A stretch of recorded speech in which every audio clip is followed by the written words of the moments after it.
சாப்பாடோட அளவு முன்னோட ரொம்ப கம்மியாக இருக்குது. இருக்கிறதானே தர முடியும்.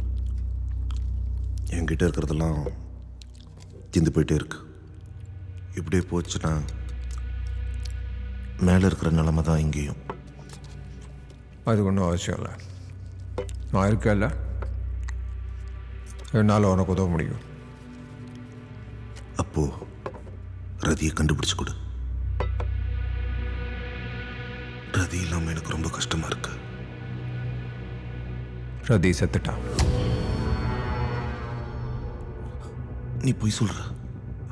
என் கண்ணு முன்னாடியே 3 ரெசிடென்ட்ஸ் அவளை கொடூரமாக கதற எடுத்துட்டு போயிட்டாங்க. இருக்காது, போய் சொல்லாத. என்னால் ஒன்றும் பண்ண முடியல. அப்படிதான் அவளோட ரேடியோ எனக்கு கிடச்சிது.